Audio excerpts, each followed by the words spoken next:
Okay, real quick, I wanted to kind of explain our process between coats, especially on a room like this where you're using a really dark color like this is. Beautiful color though.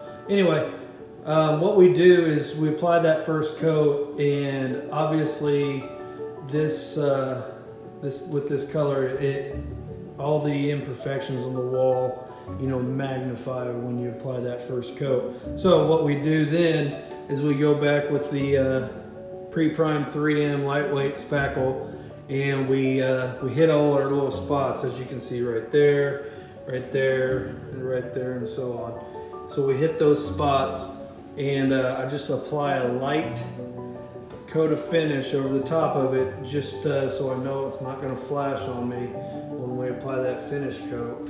And right there, as you can see, we had a little seam right there that was popping through.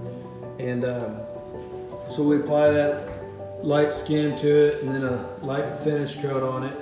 And then I go through and I sand, lightly sand with the pole sander in between coats. And that's going to be imperative, guys. If you want your walls to look flawless, sand between coats. Any good painter is going to tell you that. Alright, so like I explained in the last little section, we skimmed all these spots, put a little light coat of finish on here, and what I'm doing now is I'm just going through and I'm sanding with 120 grit sandpaper lightly, just to get that wall uniform. The texture is what matters, because the texture of the wall behind the final coat is what's going to show through. It doesn't matter how good you roll out the wall, if the texture of the wall is different, you will see it on that final coat. This is a low luster cashmere from Sherwin-Williams product that we're using. It's a dark rich purple. So here what I'm doing is I'm just loading up my roller, and I'm not going too far. I let the roller do all the work. So I keep going back to reload the roller and go a little bit further. So after about 3 passes with that roller, 3 loads I should say, with that roller, as you can see here in just a second, what I'm going to do is I'm going to go back and I'm going to back roll this. And I'm always going to start from the top and work down.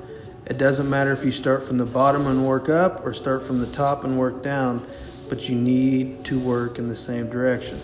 Because that roller acts, I call it, or explain it as like a lawnmower when you're rolling, or when you're mowing your grass. When you change directions, the grass, stripes, right? So it lays over.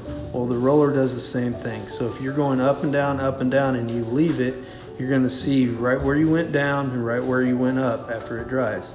So in order for that to stipple correctly, I want that stippling to all go in the same direction, so it's going down.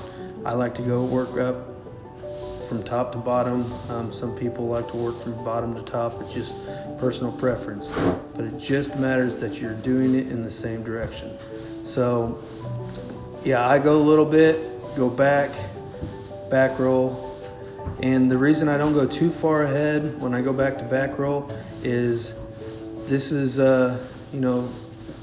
important that we keep that wet edge, and if if this wall takes me 10 minutes, that product will start drying, after 3 or 4 minutes. So I just want to make sure that I have a wet edge, and so I only go 3 loads, and then I go back and back roll it down. So you can see how that, just the color and the glare from the wall, how it changes that stippling of that paint. So once that dries, it's going to all look uniform. And at the end here, you'll see, I'll show you a picture of it all completed. So yep, that's how I recoat walls. Sand between coats and make sure my roller is loaded and it's doing all the work, and I go back and I back roll it all in the same direction.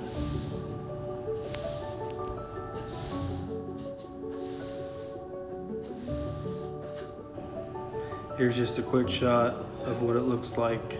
This wall's still wet, obviously, but you can kind of see with the sheen, it's going to look great. And this is it after it was dry. Perfect.